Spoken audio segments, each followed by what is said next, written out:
কথা ছিল আমি 3টা দিয়ে তারপরে আর দেই না। না দেওয়ার পরে আমি এই ওষুধ খাইছি। তারপরে আমি ইন্ডিয়া পাসপোর্ট করি, ইন্ডিয়া গেলাম, আমার কলকাতা গেছি, ওখানে ডাক্তার দেখাইছি। আমি সম্পূর্ণ রিপোর্ট নিয়ে গেছি, বলছে যে বাংলাদেশের ট্রিটমেন্ট চলবে, আপনি তো বেস্টার নিয়ে আসেন না, ওটা নিয়ে আসলে আমরা বুঝতে পারতাম যে ক্যান্সার কোন পর্যায়ে চলে গেছে। তারপর ওখানে আমি আবার সরকারিভাবেও দেখাইছি, ফুল বডি আমারে চেক আপ করতে বলছে। পরে আমি আর পড়াই না, বাংলাদেশে চলে আসছি। আসার পরে আমার এক ভাইনার শ্বশুর ঢাকা মেডিকেলেতে ওনাকে ফেরত দিয়েছে। পরে আপনি ট্রিটমেন্টও উনি ভালো হয়েছে। তারপরে ওনার বাড়ি কোথায়? ভোলা। ভোলাতে। হ্যাঁ। ওনার নাম কি? ওনার নাম আলমগীর নাকি? হ্যাঁ হ্যাঁ আলমগীর, মাকসুদ ভাই চিনে। তখন উনি আমাকে এখানে ঠিকানা দিছে। তারপরে আমি আইসা আপনার থেকে ওষুধ নিই, খানা এই 2 বছর হয়েছে, আমি এখন ভালো ইনশাআল্লাহ। আপনার চিকিৎসা ছাড়া হয়েছে কতদিন ধরে? চিকিৎসা কতদিন করা হয়েছে আমার এখানে? আপনার এখানে আমি 6 মাস রেগুলারে ওষুধ নিয়ে খাইলাম। তারপরে মাঝে মাঝে একটু সমস্যা হলে আইসা দেখাই ওষুধ নিতাম। এখন ক্যান্সার আমি মুক্ত। আপনি রিপোর্ট করছেন পরে সম্পূর্ণ ক্যান্সার মুক্ত আছেন? সম্মানিত দেশবাসী, বিশেষ করে উনি আজ থেকে আরো 2 বছর আগে আল্লাহর অশেষ রহমতে ক্যান্সার থেকে মুক্তি পেয়েছেন। আপনাদের কাছে দোয়া চাই উনি যেন আজীবন ভালো থাকেন।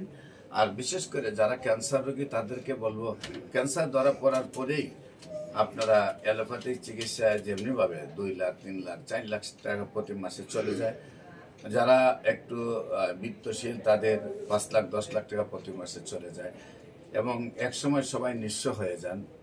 কেউ লক্ষ লক্ষ টাকা শেষ করেন, কেউ কোটি কোটি টাকা শেষ করেন, পরে রোগীও মারা যায়। কারণ সারা ওয়ার্ল্ডের ডাক্তাররা বলে ক্যান্সার হলে আনসার নেই।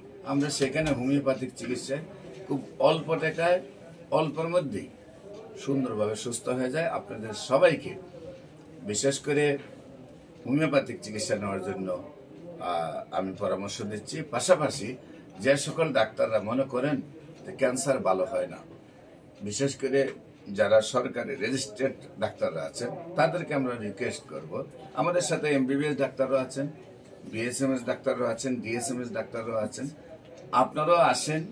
আপনারা যদি আমাদের সাথে সময় দেন, সারা জীবন কষ্ট করে ডাক্তারি শিখলেন, সেইখানে সবচেয়ে বড় রোগ যদি ক্যান্সার মনে করেন, সেটা তো আমাদেরকে একটা পর্যায়ে যাওয়া উচিত।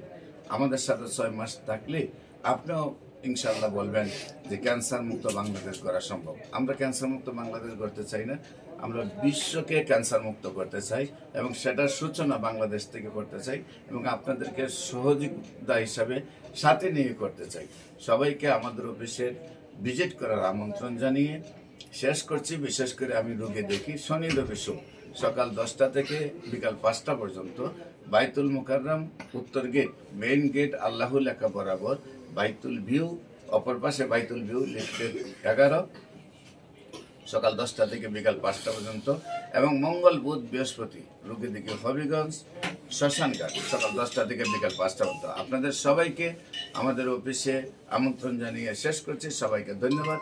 আসসালামু আলাইকুম ওয়া রাহমাতুল্লাহ।